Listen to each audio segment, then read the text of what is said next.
इन 3 काले कानूनों के साथ साथ सत्ता, बिकाऊ मीडिया, ढेरों गलत जानकारियां और हाड़ पिघलाती सर्दी से भी है। यकीन मानना, अगर आज मैं यहाँ पर नहीं आती तो मैं मेरे पापा को बार बार शर्मिंदा करती कि मैं तो छोटी बच्ची थी, अकेले सफर नहीं कर सकती थी। लेकिन आप तो खुद एक किसान हो, आप क्यों नहीं गए? कीमत छेड़ किसान को, कीमत छेड़ किसान को, लड़ना मुश्किल होगा, वरना ऐसा लिखेंगे इतिहास कि पढ़ना मुश्किल होगा। यहाँ पर उपस्थित सभी किसान योद्धाओं, माताओं, बहनों को मैं दिल की गहराइयों से सलाम करती हूँ। आज इस किसान महाभारत को 1 महीने से अधिक वक्त बीत चुका है। किसान इन सरहदों पर डटा हुआ है। ये सरहदें गुरुओं की सरहदें हैं। ये सरहदें दादा छोटू राम की सरहदें हैं। ये सरहदें चौधरी चरण सिंह की सरहदें हैं। ये सरहदें ताऊ देवी लाल की सरहदें हैं।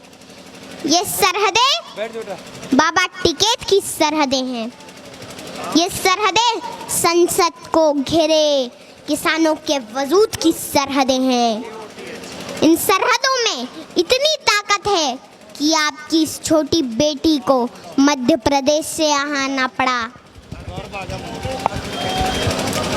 देश के पूर्व प्रधानमंत्री अटल बिहारी वाजपेयी जी ने कहा था कि बाधाएं आती हैं आए, घिरे प्रलय की घोर घटाएं, पाँव के नीचे अंगारे, सिर पर बरसे यदि ज्वालाएं, निज हाथों में हंसते हंसते आग जलाकर जलना होगा। कदम मिलाकर चलना होगा, कदम मिलाकर चलना होगा।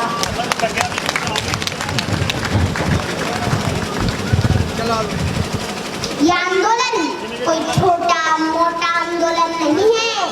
ये एक ऐतिहासिक वक्त का निर्माण हो रहा है जो इस वक्त आकर किसानों के बीच सड़कों पर ना बैठा तो आने वाले वक्त में उनकी औलादें पूछेगी कि क्या उस आंदोलन के समर्थन में सड़कों पर बैठे थे या नहीं बैठे थे।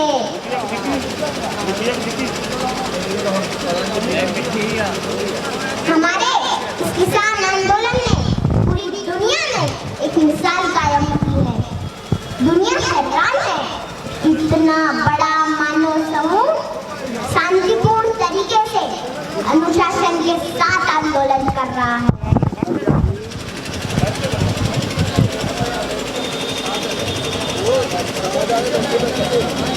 यहाँ तो चप्पे चप्पे पर लंगर चल रहे हैं, सड़कों पर लाइब्रेरी खुली है, बच्चे पढ़ रहे हैं, गीत संगीत बज रहे हैं, बुजुर्ग कुश्ती लड़ रहे हैं और इन सड़कों पर बुजुर्गों के बड़े बड़े कच्छे भी सूख रहे हैं।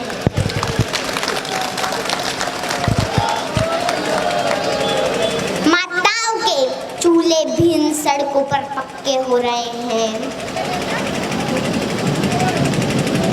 होश में आ जाए हुकूमत, होश में आ जाए हुकूमत, तेरे घर कच्चे हो रहे हैं, तेरे घर कच्चे हो रहे हैं। यकीन मानना, अगर आज मैं यहाँ पर नहीं आती तो मैं मेरे पापा को बार बार शर्मिंदा करती कि मैं तो छोटी बच्ची थी, अकेले सफर नहीं कर सकती थी। लेकिन आप तो खुद एक किसान हो, आप क्यों नहीं गए? लेकिन मेरे पापा हमेशा जमीन से जुड़े मुद्दों के लिए आगे रहते हैं। पापा कहाँ हो आप?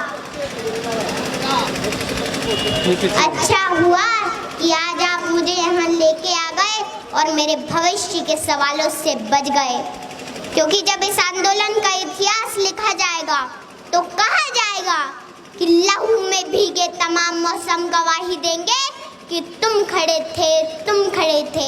वफा के रास्ते का हर मुसाफिर गवाही देगा कि तुम खड़े थे, तुम खड़े थे। शहर का सूरज गवाही देगा कि जब अंधेरों की कोख से निकलने वाले ये सोचते थे कि कोई जुगनू बचा नहीं है, तो तुम खड़े थे, तुम खड़े थे।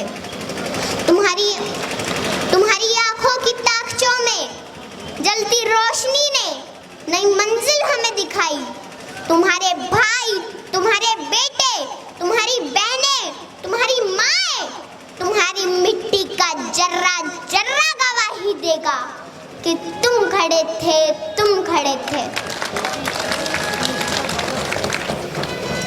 हमारी धरती के जिस्म से जब हवस के मारे सियाह जोगों की तरह चिमटे हुए थे, तो तुम खड़े थे, तुम खड़े थे। तुम्हारी हिम्मत, तुम्हारी अज़मत, तुम्हारी हिम्मत, तुम्हारी अज़मत और इस्तिकामत तो वो हिमालय है जिसकी चोटी तक पहुंचना न पहले बस में रहा किसी के, न आने वाले दिनों में होगा। सो आने वाली तमाम नस्लें गवाही देगी कि तुम खड़े थे, तुम खड़े थे, तुम खड़े थे।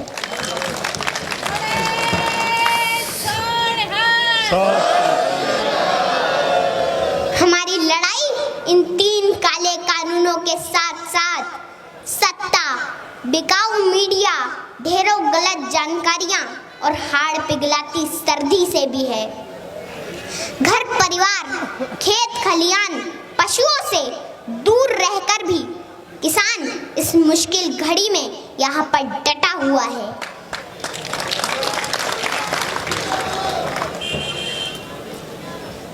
मैं देश की आवाम से आह्वान करती हूँ कि आप अपने देश के किसानों को बदनाम न करें, उनका साथ दें।